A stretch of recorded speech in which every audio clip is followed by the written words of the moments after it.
Hello बच्चों, स्वागत है आपका आपके अपने यूट्यूब चैनल श्रद्धा हिस्ट्री क्लासेस में। तो बच्चों, हमारा चल रहा था क्लास 12th मैथ नगीन प्रकाशन, जिसमें हम चैप्टर 4 सारणी को पढ़ रहे थे। और बच्चों, इस चैप्टर में हम प्रश्नावली 4A, 4B, 4C को समाप्त कर चुके हैं। यदि आप उसे नहीं देखे हैं तो हमारे चैनल के प्लेलिस्ट में है, आप जाकर देख सकते हैं। आज इस वीडियो में बच्चों हम आपको प्रश्नावली 4D के बेसिक कॉन्सेप्ट को समझाएंगे। इसके बाद ही आप प्रश्नावली 4D के क्वेश्चन को सॉल्व कर पाएंगे। तो बच्चों, यदि आप हमारे चैनल पर नए हैं तो आप प्लीज हमारे चैनल को सब्सक्राइब कर दीजिएगा और अपने फ्रेंड्स ग्रुप में जरूर शेयर कीजिएगा। तो चलिए बच्चों, हम समझते हैं प्रश्नावली 4D के बेसिक कॉन्सेप्ट को। तो बच्चों, इस चैप्टर में हमारा पहला पॉइंट क्या दिया है? वर्ग आव्यूह का सारणिक। तो बच्चों, वर्ग आव्यूह का सारणिक हम किसे कहते हैं? प्रत्येक वर्ग आव्यूह के साथ एक संख्या या एक व्यंजक संबंध किया जा सकता है। इसे ही हम क्या कहते हैं? वर्ग आव्यूह का सारणिक कहते हैं। जैसे बच्चों, यदि हम कोई आव्यूह ले लिए, आव्यूह को हम किससे डिनोट करते हैं? ए से डिनोट करते हैं। मान लीजिए हम आव्यूह क्या ले लिए बच्चों? 2, 0, -1, -3, 1, 2, 5, 4, 3। बच्चों, ये हमारा क्या है? एक आव्यूह है। कौन सा आव्यूह है? तृतीय क्रम का आव्यूह है, क्योंकि इसमें पंक्तियों की संख्या भी हमारा 3 है और स्तंभों की संख्या भी 3 है। तो ये हमारा क्या हो गया बच्चों? 3x3 क्रम का आव्यूह। अब बच्चों देखिए, हम आव्यूह कैसे पहचाने? क्योंकि जो आव्यूह होता है वहां पे हमारा ये कोष्ठक लगता है और इसको हम किस में चेंज करेंगे? सारणिक में। तो सारणिक को चेंज करने के लिए बच्चों इसे क्या बोलते हैं? जब सारणिक में चेंज करते हैं तो डेट ए बोलते हैं। तो इसे आप क्या बोलेंगे? डेट ए, या फिर इसको क्या लिखते हैं? डेट ए। आप चाहे तो इसे पूरा डेट ए लिखिए या फिर डेट ए का सिंबल बनाइए। तो जब बच्चों इसे हम डेट में चेंज करते हैं तो जो हमारा आव्यूह का कोष्ठक रहता है ये किस में चेंज हो जाता है? डेट में। तो यहाँ हो जाता है 2, 0, -1, -3, 1, 2, 5, 4, 3। तो बच्चों, ये क्या हो गया? किसी वर्ग आव्यूह का सारणिक। यदि कोई हमारा वर्ग आव्यूह दिया है, उसे सारणिक में कन्वर्ट करना है, तो जो ए होता है वो हमारा डेट ए में कन्वर्ट हो जाता है और जो हमारा कोष्ठक ये वाला होता है वो हमारा डेट में कन्वर्ट हो जाता है। इसे ही क्या कहते हैं बच्चों? वर्ग आव्यूह का सारणिक। अब हम समझेंगे कि अव्युत्क्रमणीय आव्यूह किसे कहते हैं, व्युत्क्रमणीय आव्यूह किसे कहते हैं। तो बच्चों, हम समझेंगे कि अव्युत्क्रमणीय आव्यूह यानी सिंगुलर मैट्रिक्स किसे कहते हैं। तो बच्चों, यदि किसी वर्ग आव्यूह की सारणी का मान 0 होता है तो उस आव्यूह को अव्युत्क्रमणीय आव्यूह कहते हैं। तो क्या बच्चों हम पढ़े? तो बच्चों क्या था? यदि किसी वर्ग आव्यूह के सारणी का मान 0 होता है तो उस आव्यूह को अव्युत्क्रमणीय आव्यूह कहते हैं। यदि वर्ग आव्यूह ए अव्युत्क्रमणीय है तब हमारा बच्चों क्या होता है? डेट ए बराबर 0 है। यदि हमारा डेट ए बराबर 0 आ जाता है तो वो हमारा कौन सा आव्यूह होता है? अव्युत्क्रमणीय आव्यूह होता है। यदि हम एग्जाम्पल के रूप में समझें तो मान लिए हमारा कोई आव्यूह ए है। क्या दिया है? 2, -6, -1, 3। अब बच्चों, हमारा ये क्या दिया है? आव्यूह। अब हमें बताना है कि ये आव्यूह अव्युत्क्रमणीय है या फिर व्युत्क्रमणीय। तो कैसे बताएंगे? तो बच्चों, हमारा क्या दिया है? अगर अव्युत्क्रमणीय आव्यूह है तो वहां पे डेट ए की वैल्यू क्या आना चाहिए? 0 आना चाहिए।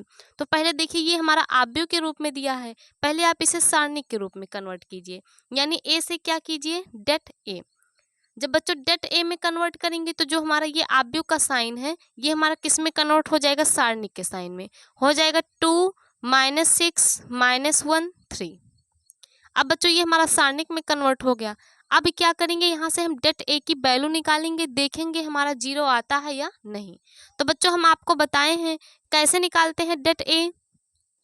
तिरछा मल्टीप्लाई होता है।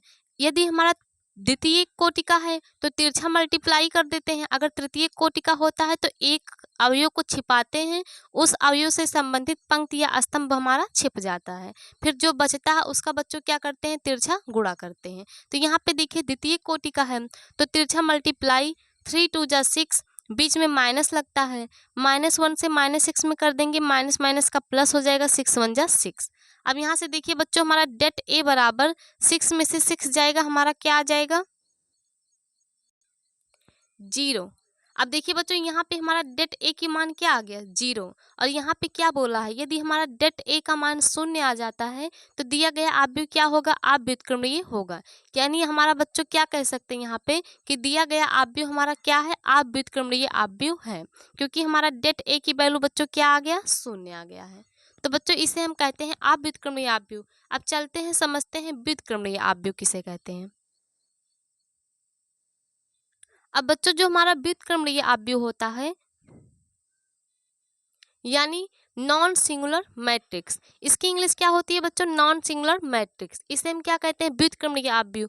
जो हमारा व्युत्क्रमणीय होता है वो हमारा अव्युत्क्रमणीय आव्यूह के उल्टा होता है।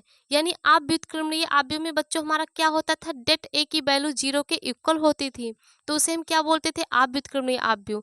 लेकिन जो हमारा व्युत्क्रमणीय आव्यूह है इसमें डेट ए की वैल्यू 0 के इक्वल नहीं होती है। यानी यदि किसी वर्ग आव्यूह के सारणिक का मान 0 नहीं है तो उस आव्यूह को व्युत्क्रमणीय आव्यूह कहते हैं। यदि बच्चों सारणी का मान 0 आ गया तो हमारा अव्युत्क्रमणीय आव्यूह है, और यदि सारणी का मान 0 नहीं आया तो हमारा क्या हो जाएगा, व्युत्क्रमणीय आव्यूह हो जाएगा। यदि वर्ग आव्यूह ए व्युत्क्रमणीय होगा तब डेट ए नॉट इक्वल 0। तो बच्चों ये हमारा क्या है, व्युत्क्रमणीय आव्यूह है। अब इसका एक हम उदाहरण देख लेते हैं। जैसे मान लेते हैं एक आव्यूह हमारा क्या दिया है, 1 -2 3 4। अब बच्चों ये हमारा दिया है आव्यूह। अब हमें बताना है कि ये दिया गया आव्यूह हमारा व्युत्क्रमणीय है या फिर अव्युत्क्रमणीय। तो कैसे पता करेंगे बच्चों, निकालेंगे डेट ए। यदि डेट ए का मान हमारा 0 आ गया तब तो अव्युत्क्रमणीय है, यदि 0 नहीं आया तो क्या हो गया, व्युत्क्रमणीय। तो सबसे पहले डेट ए निकालने के लिए क्या करते हैं बच्चों, ये हमारा आव्यूह के रूप में दिया है, इसे हम सारणिक में कन्वर्ट करेंगे, यानी डेट ए। जब डेट ए करेंगे तो आव्यूह का साइन हमारा किस में कन्वर्ट हो जाएगा, आव्यूह का साइन हमारा सारणिक में कन्वर्ट हो जाएगा। अब यहाँ से निकालेंगे बच्चों डेट ए। तो डेट ए निकालने के लिए क्या करते हैं, द्वितीय कोटि का है तिरछा मल्टीप्लाई, 4 1 जा 4, बीच में माइनस लगता है, माइनस माइनस मिलके प्लस, 3 2 जा 6। तो यहाँ से बच्चों डेट ए की वैल्यू क्या आ गया, 6 में 4 प्लस कर देंगे 10।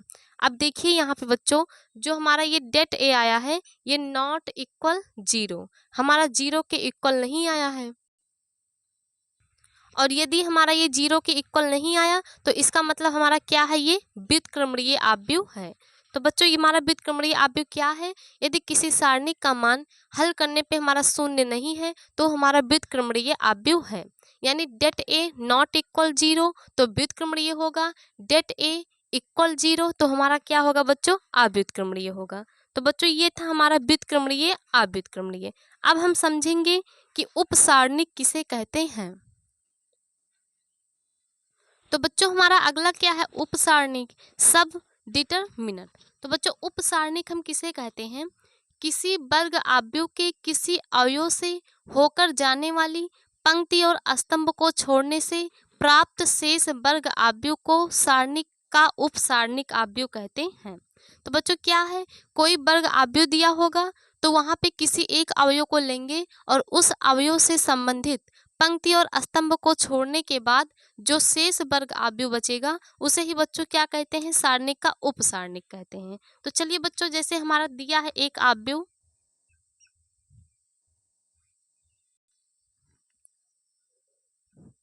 A11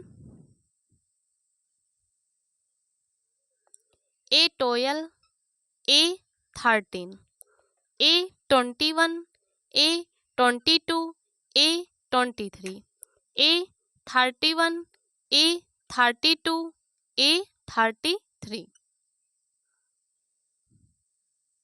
बच्चों ये हमारा क्या दिया है, कोई आव्यूह। आव्यूह जब हम आपको पढ़ाए थे तो उसमें बताए थे जो हमारा पहला लाइन होता है A11 A12 A13 ऐसे हमारा चलता रहता है।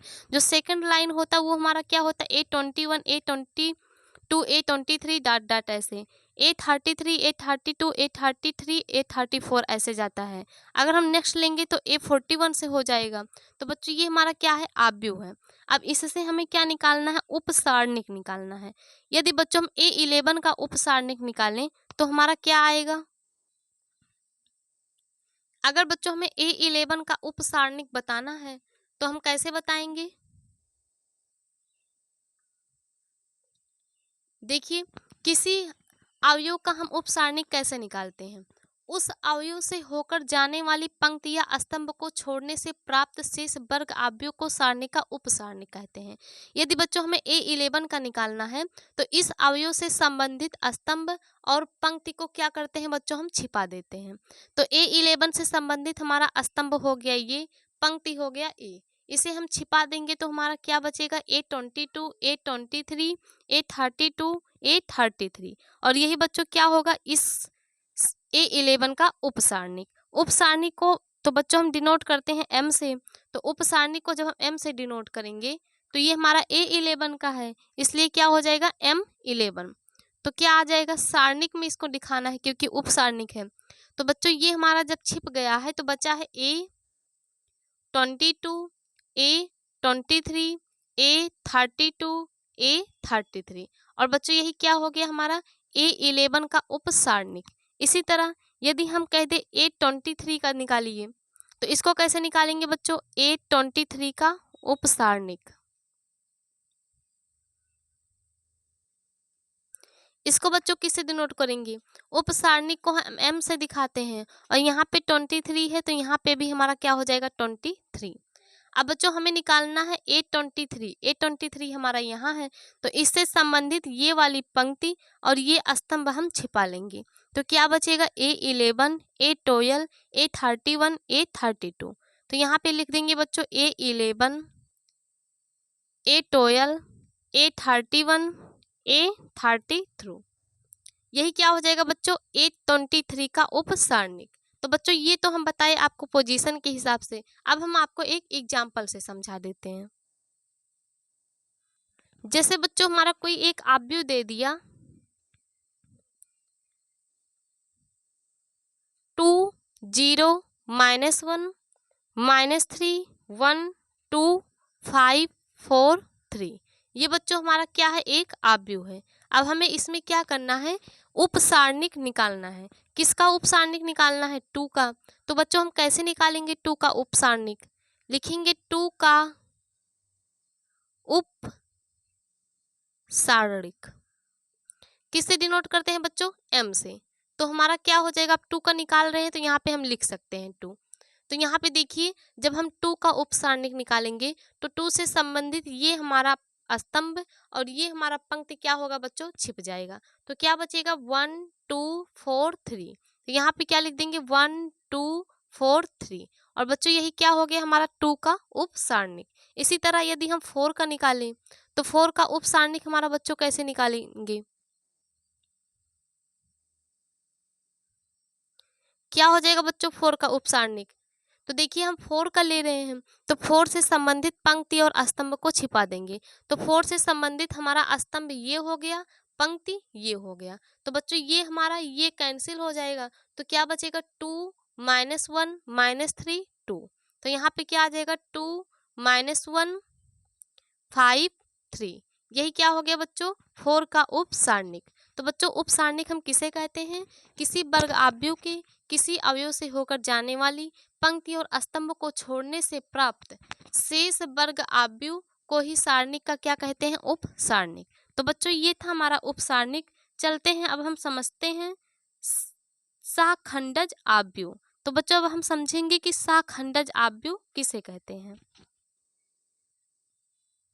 तो बच्चों सहखंडज अवयव एडजॉइंट मैट्रिक्स, इसकी इंग्लिश क्या होती है, एडजॉइंट मैट्रिक्स। तो सहखंडज अवयव बच्चों किसे कहते हैं, किसी वर्ग अवयव के अवयव के संगत सहखंडों से निर्मित अवयव का परिवर्त अवयव सहखंडज अवयव कहलाता है। तो बच्चों हमारा सहखंडज अवयव क्या है, किसी वर्ग अवयव के अवयव के संगत सहखंडों से निर्मित अवयव का परिवर्त अवयव सहखंडज अवयव कहलाता है। इसे हम किससे डिनोट करते हैं, एडजॉइंट ए से डिनोट करते हैं।